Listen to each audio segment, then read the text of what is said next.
Bismillahirrahmanirrahim. Assalamualaikum warahmatullahi wabarakatuh. Saya Melin Pristianika dan teman saya Siti Hajrul Maisyarah. Kami di sini sebagai grup 2 dari Introduction to Education, di mana kami akan menjelaskan tentang hakikat pendidikan, yaitu pertama, pengertian dan unsur pendidikan. Pengertian unsur dan pendidikan. Pendidikan adalah usaha untuk mewujudkan aktivitas pembelajaran yang dilakukan agar peserta didik dapat secara aktif belajar dan mengembangkan potensi dirinya menjadi lebih baik dari segi kecerdasan, pengetahuan, kepribadian, dan sebagainya. 2. Unsur-unsur pendidikan. 1. Subjek yang dibimbing atau peserta didik. 2. Orang yang membimbing atau pendidik. 3. Interaksi antara peserta didik dengan pendidik atau interaksi edukatif. 4. Ke arah mana bimbingan ditunjukkan atau tujuan pendidikan. 5. Pengaruh yang diberikan dalam bimbingan atau materi pendidikan. 7. Tempat di mana peristiwa bimbingan berlangsung atau lingkungan pendidikan. A. Batasan tentang pendidikan yang dibuat oleh para ahli beraneka ragam dan kandungan berbeda yang satu dari yang lain. Perbedaan tersebut mungkin karena orientasinya, konsep dasar yang digunakan, aspek yang menjadi tekanan, atau karena falsafah yang melandasinya.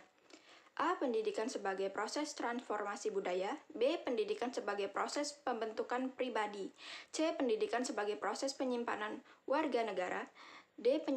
Pendidikan sebagai penyimpanan tenaga kerja. B. Tujuan pendidikan memuat gambar tentang nilai-nilai yang baik, luhur, pantas, benar, dan indah untuk kehidupan.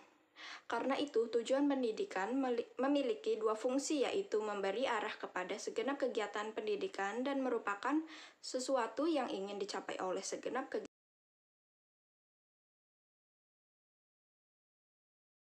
3. Pendidikan sebagai sistem. 1. Pengertian sistem. Sistem dapat diartikan sebagai suatu kesatuan integral dari sejumlah komponen. Komponen-komponen tersebut satu sama lain saling berpengaruh dengan fungsinya masing-masing.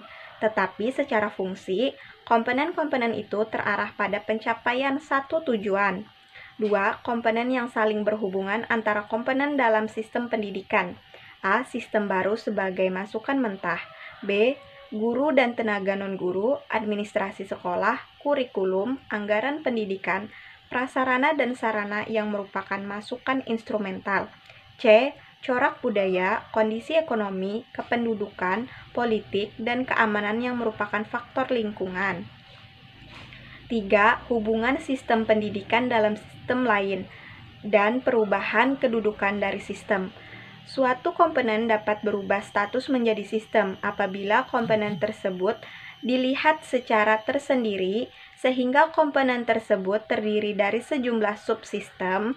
Jadi, sistem pendidikan dapat dilihat dari ruang lingkup mikro dan ruang lingkup makro. 4. Pemecahan masalah pendidikan secara sistematik. A. Cara memandang sistem. B. Masalah berjenjang. C. Analisis sistem dalam pendidikan. D. Saling hubungan antara komponen. E. Hubungan sistem dengan suprasistem. F. Proses dan tujuan sistem pendidikan. 5. Keterkaitan antara pengajaran dan pendidik. A. Pengajaran. B. Pendidik.